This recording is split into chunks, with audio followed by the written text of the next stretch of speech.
Jimmy Fallon had done this thousands of times.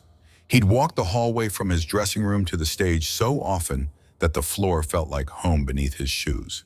The laughter from the warm-up comedian echoed through the soundproof walls like music he'd memorized. A makeup artist dabbed the last bit of powder on his forehead, and a stage manager gave him the usual thumbs up. Everything was in place. The cameras were set, the cue cards stacked. The iconic Tonight Show desk had been polished to perfection. And outside that thick velvet curtain was an audience that had come for what they always came for, to laugh, to forget, to escape. Jimmy was calm, or at least he looked it. He glanced down at the rundown for tonight's show. First a monologue, then the sketch with the dog puppets, then the guest. Donald Trump. He stared at the name a second too long. Not because he didn't know what to expect, but because that was the problem. You never knew what to expect. Trump didn't play by TV rules. He didn't stick to the script. And Fallon lived by the script. He wasn't the guy to challenge. He was the guy to charm. That was his role. That was what America liked about him. Stick to the bit. Stay neutral. Don't get political. He'd repeated that mantra like gospel for years. And it worked. Ratings stayed high. He'd been everyone's favorite escape, a safe harbor in chaotic times. But tonight something felt different. Not outside, inside. Maybe it was the weight of the last few weeks, the tension in the country, the pressure from both sides of the aisle, the feeling that no one could afford to stay silent anymore. Still, Jimmy smiled, that practice-perfected smile. The kind that said, let's keep things light. He took a deep breath, smoothed the front of his navy blazer, and stepped toward the curtain. The band hit the intro. The lights burst to life. The red live sign blinked on. Everything looked normal, but tonight normal was a lie. The studio was ready. The lights were locked. The band had just wrapped their final chord from the intro theme, and Jimmy Fallon had finished his opening monologue to scattered laughter and the warm, familiar applause of an audience eager for more. And then the curtain parted, and in walked the storm. Donald J. Trump. Not a word spoken, but his presence spoke volumes. He walked onto the stage with the practiced rhythm of a man who'd done this 100 times. Except tonight, something in his gait was sharper. He wasn't walking into a late-night interview. He was walking into a stage he intended to flip upside down. The red tie swayed with precision as he moved, jacket buttoned perfectly, his expression unreadable, but undeniably commanding.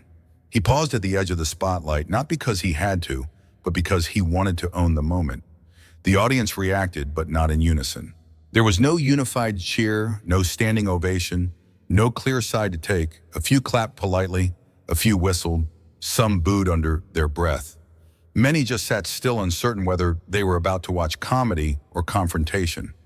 It was electric confusion, like watching the first flicker of a wildfire in slow motion. Jimmy stood at his desk, smiling, polite, trained. His job was to welcome, always welcome.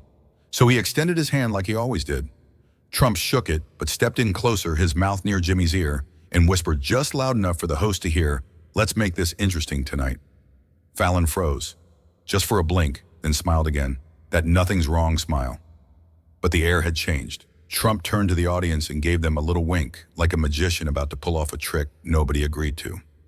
Then he settled into the guest chair, adjusted his lapel, crossed one leg over the other, leaned back, relaxed, too relaxed. Jimmy returned to his seat, slowly, still smiling, but his fingers fidgeted with the edge of his notes. This wasn't right. This wasn't the plan. This was the ambush. Even the studio crew professionals who had worked with presidents, pop stars, and problematic guests could feel it. The cameraman on B-cam zoomed in instinctively, catching the flicker in Fallon's eyes. The control room fell quiet. No one dared talk over the live feed. The audience shifted in their seats, the collective body language of a crowd that sensed they were no longer in safe territory. And yet the show kept going. The lights stayed bright. The cameras kept rolling. The audience kept breathing barely. Because no one, not even Jimmy, wanted to be the first to admit it out loud. This night had stopped being entertainment. It had just become something else. The applause hadn't even died down when it came. Trump leaned back in his chair, flashing that trademark smirk, a smile that always seemed to carry a warning underneath. Jimmy reached for his next cue card, the one meant to lead them into an easy, friendly conversation. But Trump beat him to it. "You know, Jimmy, your ratings are sad, really sad. Like that.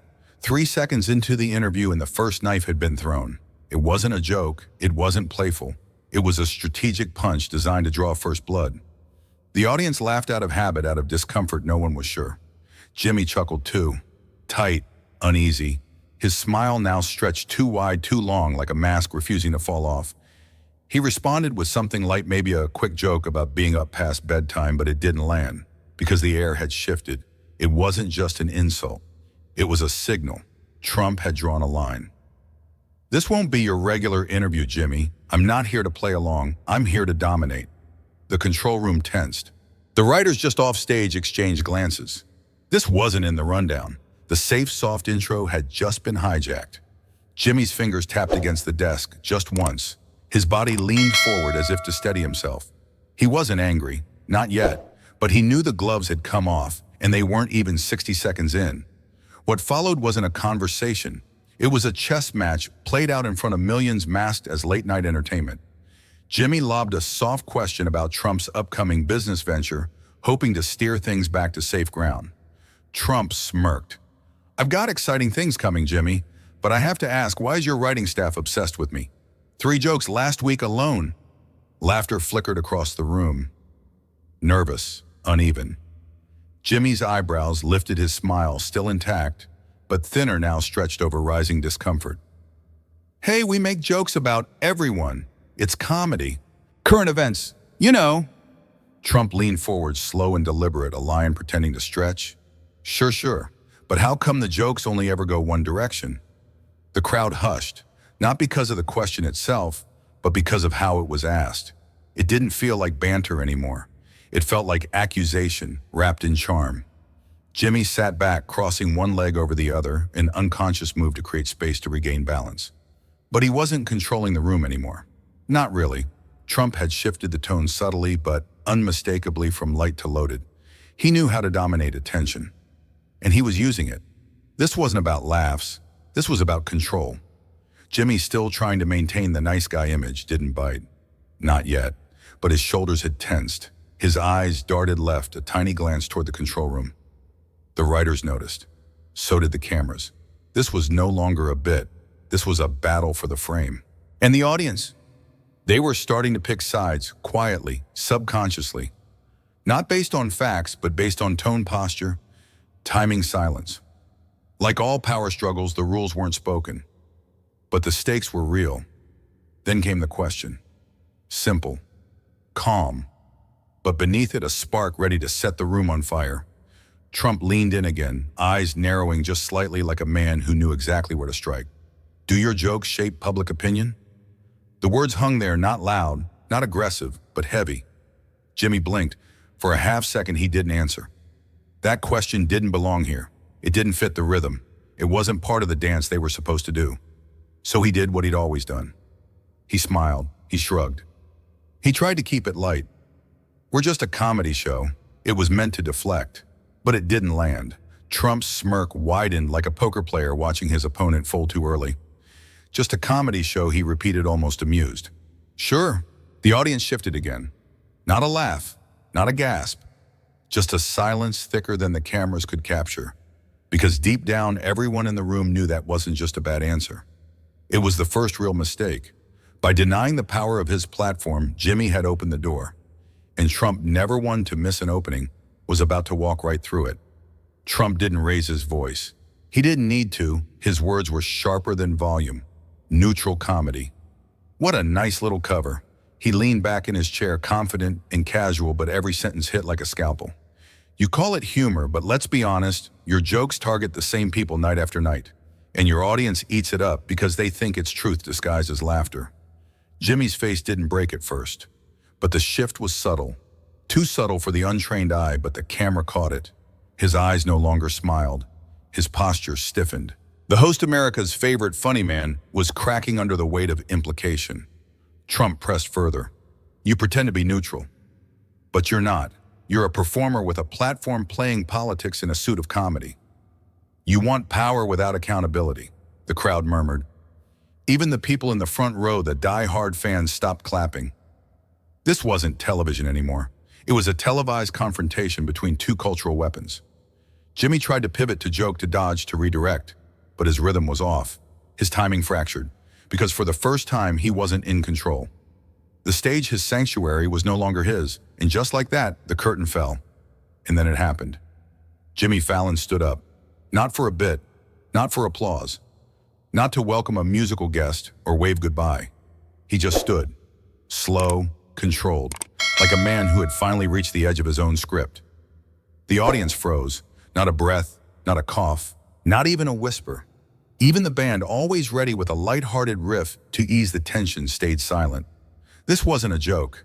This wasn't a sketch. This was real.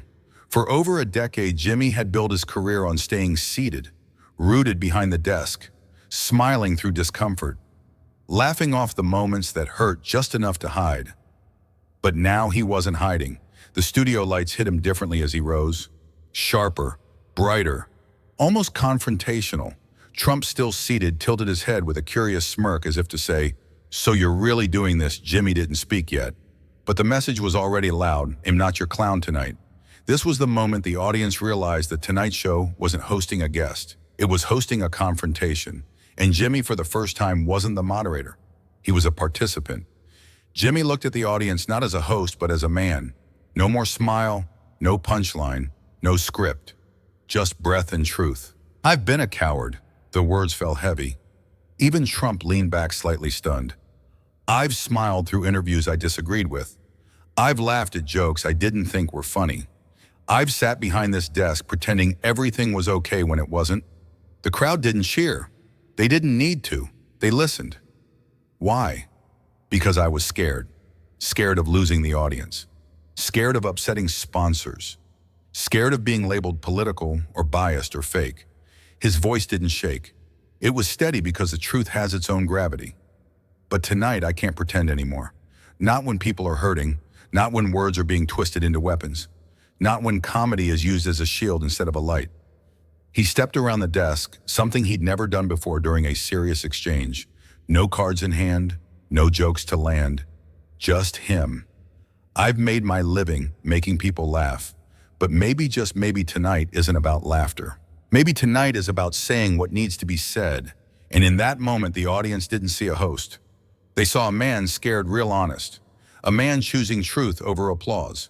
The gloves were off. Jimmy's confession had cracked the room open. But Trump, never one to leave a wound unprodded, seized the moment.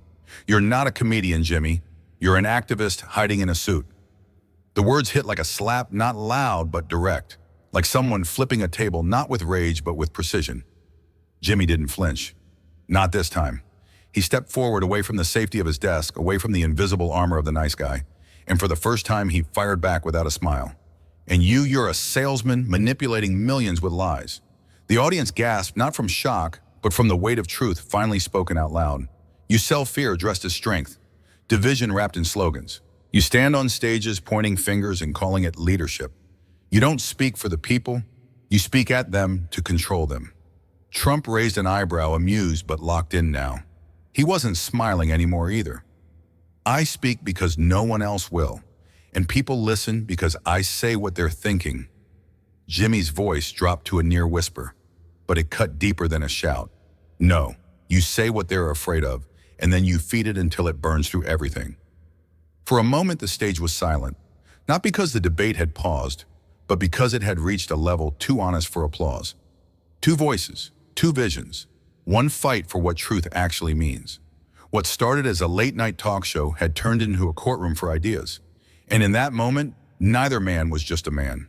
They were symbols. They were vessels. Trump stood tall, defiant. "The truth isn't neutral, Jimmy. It's powerful, and power belongs to those who take it." To him, truth was a weapon, not a principle. A tool to win, not to enlighten. He wore confidence like armor built from applause, headlines, and fear. He wasn't asking to be trusted. He was demanding to be believed. Jimmy took a breath. His voice was calmer now, but steel-lined. "Truth isn't something you grab. It's something you protect. It's not yours to twist or mine to hide. It belongs to everyone or it means nothing." The crowd didn't cheer. They listened, because this wasn't politics. This was a battle for what reality itself means. Trump leaned forward, a smirk barely held. "You call that honesty? You've been silent for years. You're just late to the party now, pretending to be the host." Jimmy didn't flinch. This wasn't about saving face anymore. Maybe, but I'd rather be late with truth than early with lies. The line hit like a lightning strike. And just like that, the room split. Not in cheers, not in boos, but in realization. This wasn't a show anymore. This was a referendum on influence, on integrity, on how the public decides who gets to speak and why. One sentence, 2 words, a national silence. Jimmy Fallon stood still for a beat, not blinking, not smiling, just done. The air in the studio turned electric. Trump had just tried to pivot again, spinning the exchange as comedy. A joke, a riff, a rating stunt. But Fallon didn't bite, his voice quiet but cutting. "Get out of my studio." It wasn't shouted, it was declared. Like the final chord of a symphony, like a judge's gavel. And just like that, silence. Not even the cameras moved. Not even the stage crew breathed. America watching live froze. This was no longer television. This was a turning point in real time. Trump's eyebrows twitched. He smirked, but the arrogance faltered. He didn't leave immediately. He measured the moment. He tried to reclaim the room. But the room didn't belong to him anymore. It belonged to Fallon, to every viewer who had felt mocked, manipulated, or muffled. Fallon didn't yell. He just waited. Calm, still, unshakable. And in that silence, Trump stood up, straightened his jacket, and walked out through a hallway darker than it had ever looked on camera. Exit lines carry weight. His did too. 2 security guards, calm but firm, approached Trump. Their presence was silent but undeniable. He didn't fight. He didn't yell. He turned. But before stepping off that stage, he paused, spun halfway, looked directly at Jimmy. And then, like a villain in the final scene, "This isn't over." No growl, just cold certainty. The words sliced through the air like a blade, not loud but sharp. And for the first time all night, no one clapped. No audience whoop, no nervous laughter, no music cue, just breathing, uneven, unsure. People weren't watching a talk show anymore. They were witnessing something unprecedented. Fallon stood still, his lips pressed tight. His eyes followed Trump, but didn't flinch. Trump disappeared behind the stage curtain, and the moment stretched like the quiet before an aftershock. Something had broken. Something had shifted. And whatever it wasn't over. No one went to sleep the same, and no one woke up untouched. The morning after felt like America had a hangover.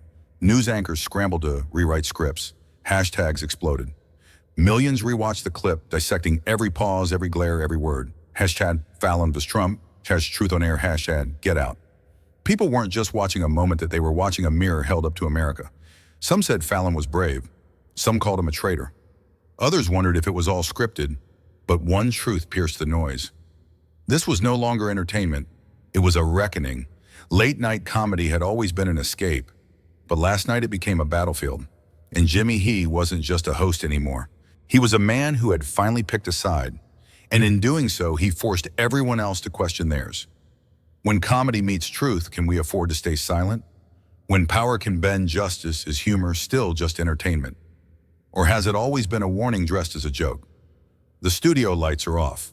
The laughter track is silent. All that remains is the echo of something deeper. A moment when the mask cracked and we all saw what hid behind the smile. This wasn't about Fallon.